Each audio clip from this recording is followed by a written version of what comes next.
Hey guys, I hope you're having a great night. I'm just going to read two short stories from the book I received from one of my subs called Haunted Wisconsin. This one is titled The Burnings. So, in the middle of the 19th century, Norwegians from southeastern Wisconsin began moving into the sandy jack pine area of northwestern Wisconsin.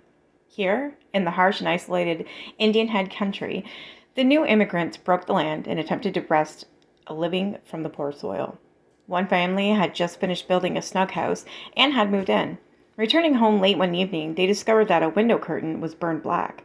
The ashes lay on the floor, which, strangely, was not burned. There was no sign of fire anywhere else in the house. Although perplexed, they soon put the event out of mind. A year later, the family returned and smelled smoke upon entering the house. They soon discovered that a chair's cushion was smoldering. Again, they were at a loss to find a cause, and a search of the house revealed no other fires. Everything was in order. The next year, they returned home from a visit and found their house burned to the ground. They rebuilt it. The following year, a fire broke out in the middle of the night, and the family members, all sleeping upstairs, were barely able to escape. Feeling lucky to be alive and not wishing to tempt fate further, they abandoned the ruins. Many years later, a newcomer to the area bought the land and planned to build a summer cabin on it. Construction was partway along when the carpenter, arriving one morning to resume work, found the charred remains of his apron on the floor exactly where he had left it the previous day. It was thought that the structure had not caught fire because it was of green lumber.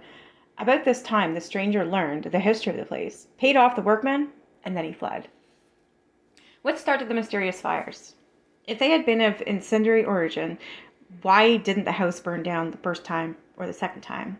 If the occupants had been targeted for destruction, why did a little fire break out on the site many years later, after they had left the area? Were the burnings only a coincidence, or was a supernatural force at work? The history of the ghost lore is filled with accounts of spontaneous fires, flames igniting clothing in closets, burning mattresses on occupied beds, and fires erupting in the center of bare floors. All are thought to be the work of a poltergeist, an unseen ghost who smashes dishes, moves furniture, and in its most malevolent mood starts fires. Was this the case here? Or was it something else? This one is titled The Coulee Road Ghost. Hudson, Wisconsin is a small, bustling city clinging to the bluffs of the St. Croix River. The city is a popular suburban home for the workers in Minneapolis-St. Paul, Minnesota, only 15 miles to the west. Its scenic river beauty, coupled with pleasant small-town living, makes it a popular locale. Nothing much out of the ordinary happens in Hudson, except the legendary visits by the ghost of Paschal Aldrich. The story of the hauntings on what is now called Coulee Road begins nearly 140 years ago with the arrival in Hudson of one of its first residents, Dr. Philip Aldrich. Aldrich, who was born in Ohio in 1972, could justifiably be called a pioneer entrepreneur. He became, over the years, a businessman, mail carrier, and a postmaster, country commissioner, circuit judge, and a landowner. No doubt the ease with which he accomplished these tasks was due in some measure to the small population of the country in 1845, 1,419 inhabitants. That was according to Dr. Aldrich's own census. In those days, the country included most of northwestern Wisconsin and that part of Minnesota between the Mississippi River and the St. Croix River.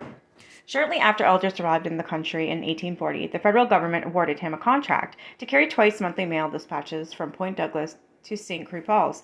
During the summer, he piloted a flat-bottom riverboat called a bateau, and in the winter, he trod the ice-covered river by foot. 2 years later, Dr. Aldrich was elected a country commissioner and continued to be closely associated with the political growth of western Wisconsin for many years. According to newspaper accounts, the first meeting of the St. Croix County Board was held September 9, 1848, at the home of Dr. Aldrich, which stood in the northeast corner of 2nd Street and Elm in Hudson. The house was a center of many gallows social events in the early Hudson.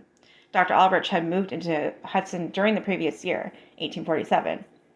He bought a large tract of land and now called it the Aldrich Addition. Aldrich abandoned his mail route via the St. Croix River, and an overland route was begun from Hudson to St. Croix Falls. The mail was delivered on foot once a week, a distance of some 80 miles round trip. In 1849, Aldrich became Hudson's first postmaster, a position he held until 1851. In that same year, he was also granted a license to operate a ferry across the St. Croix River.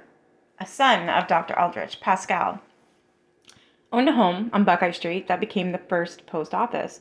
Paschal's wife, Martha, often clerked in the post office, and since she could neither read nor write, the patrons picked out their own letters. Following Dr. Philip Aldrich's death, the large holdings were passed on to Paschal, but the luck of the father was not invested in the son. Paschal Aldrich and his family moved to a small house at the head of the Coulee Road, near present Interstate Highway 94. He farmed a large area for many years, but when a serious illness altered his fortunes, he was forced to sell much of the property. There's some dispute as to the reason for the sale. One newspaper account reports that an unidentified man somehow caused the family to lose its vast holdings during Paschal's illness.